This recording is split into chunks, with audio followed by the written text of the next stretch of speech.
set to go in this 12-man elimination tag team matchup, an entree of sorts to War Chamber a week from tonight, and we are underway. Joe, so much to unpack from what we just saw. That brawl in the back, Fatu getting involved, and then the mask being ripped off of Hijo de LA Park. Yeah, I don't envy being in any way a member of MLW security during the course of this broadcast, but 5150, the ultimate disrespect to a luchador. You steal their mask, you expose their face, as we know still to come tonight, the Opera Cup semifinals. It's Fish and Richards, that's our main event. But speaking of the mask of Hijo de LA Park, if you lose that mask, it's forcibly taken from your person. It's like a loss of pride, a loss of identity. It's like a source of shame for a luchador. 5150, through the direction of Conan, knew exactly the kind of message they were sending to Los Parks. Things are getting dire in the tag team title situation, but so too will be here in this ring, Rich. 12-man survival matchup, and this is going to be wild. It's going to be all over the place, but in some ways, it'll be a preview of the chaos we're going to see in War Chamber next week. Get involved in the conversation online, Twitter, Instagram, Major League Wrestling, the hashtag MLW Fusion as Kevin Koo, oh man, big clothesline there by Warhorse. We're still a relative newcomer to MLW, but he's heavy metal through and through. He's high octane and in your face, and he's the man whose battle cry is that he rules ass, Rich. Going to the top rope now, Warhorse, nobody home, able to adjust, but look out for Akira Kwan. Now the rules in this matchup, Joe, 12-man elimination. Essentially, one team could come down to, it could be 6 against 1 at some point, couldn't it? It could be 6 against 1, it could be 5 against 2, and we have our first elimination. Yeah, Warhorse got the shoulder up the very, very last second, but not quick enough. Horse has been eliminated. This collision. Yeah, 6 on 5 right now. These two giants here, EJ and Nduka, the judge. Big spine buster to King Mo, and Mo has been eliminated. Oh, we're back to even. And you gotta believe that EJ and Nduka, the judge, is looking to be judge, jury, and executioner for some war crimes on the Hammerhead team next week. He stands tall with Hammerstone, with Holiday, with the rest of the team. We still don't know, and EJ doesn't know who that entire team is. Oh, what a power bomb! And there's another elimination. Kevin Koo's been eliminated. This matchup continues. Back in a moment. There it is! The Nightmare Pendulum! It's your boy Hammer. Slice Boogie, Rivera, Julius Smokes. The Lucha Legend himself, the Destroyer, LA Park. Let the hunt begin. King Muertes, the man of 1,000 deaths. One goal back by the even!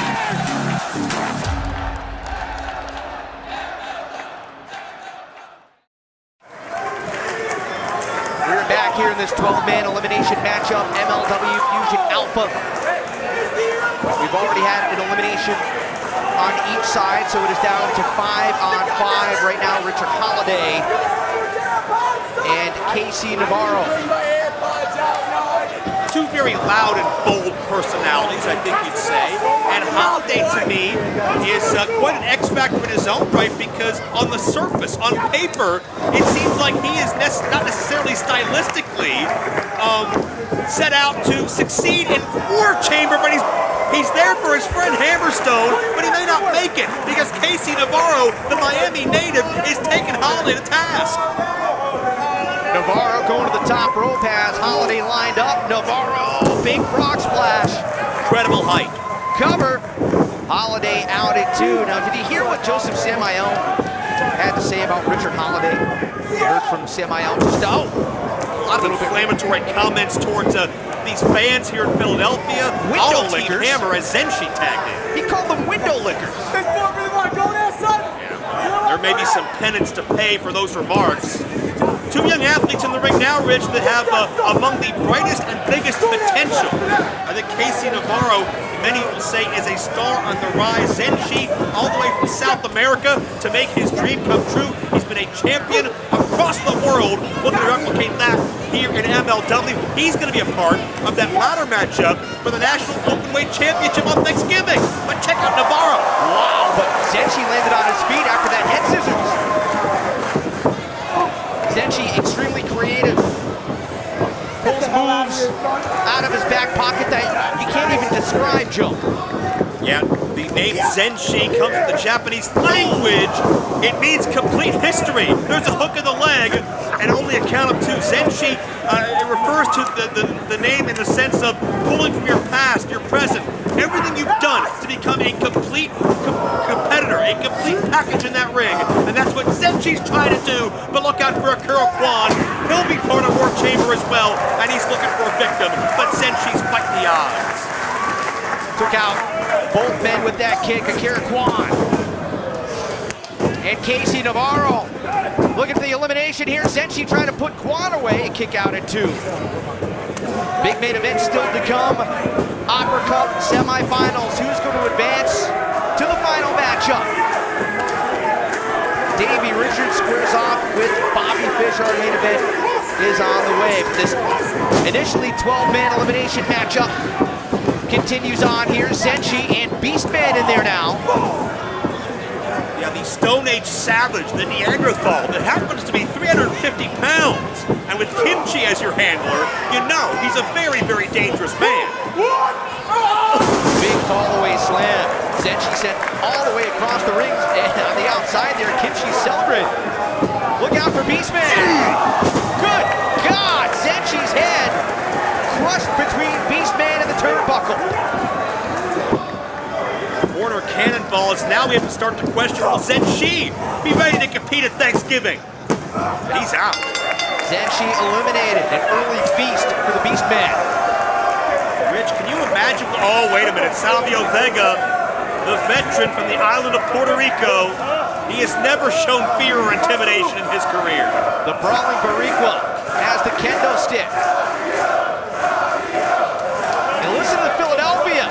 The fans are at the 2300. Beastman has this bone that he likes to gnaw on and tear the flesh out of, but Salvio playing a tune up and down the anatomy, and there's a heel kick.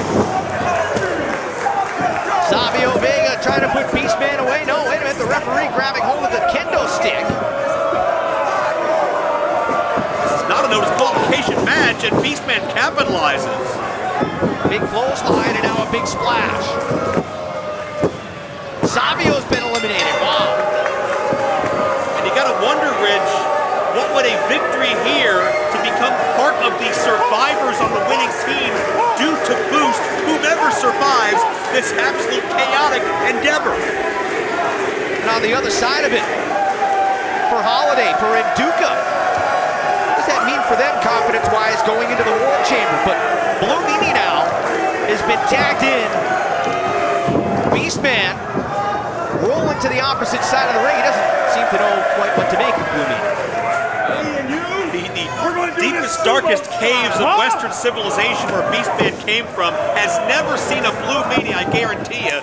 And Meanie loves to have fun, and you look at the body of work in the Meanie's career, all the athletes, all the wars he's been involved with, Meanie knows no fear either. It is a 4-on-3 advantage at this point for the team that Beastman is representing. He's what, nearly 700 pounds colliding center ring? Blue Meanie playing the shots into Beastman in the corner. He's tickling it, Rich. Kimchi holding on to Blue Meanie's leg. Holds him there in the corner. The big corner splash by Beastman, and now a big running splash. Cover. And Blue Meanie's been eliminated.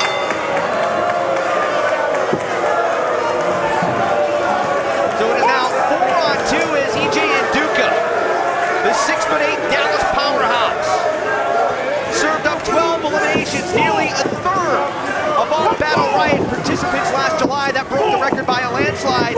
He certainly has his work cut out for him, along with Richard Holiday, if they want to survive this matchup. Kimchi caught. Kimchi disposed of. The distraction could pay dividends here. No, maybe not. And Nduka squashed his own head.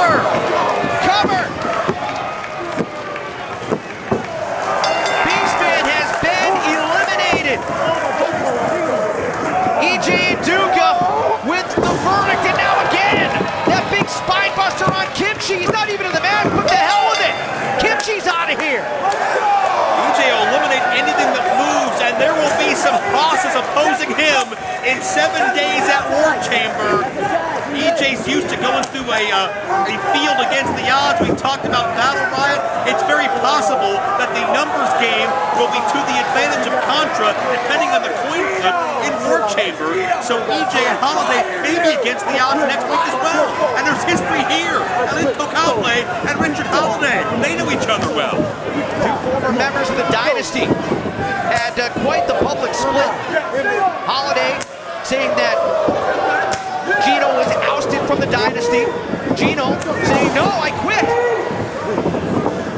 Didn't get all that kick right there. Holiday with the big uppercut. If there's ever a time to see the mettle of Richard Holiday, how tough he is, how much he can hang in a disadvantageous situation.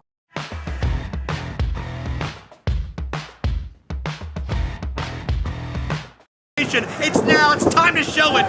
7 days from War Chamber, Holiday a near fall on Medina, and now they spill to the floor. Holiday is going to have to show a toughness that I don't want to say he hasn't shown before, but something that doesn't seem like it comes natural to Holiday. Yeah, Holiday's lawyer slash father won't be able to save him when he's surrounded by 15 feet of steel and barbed wire encasing the top.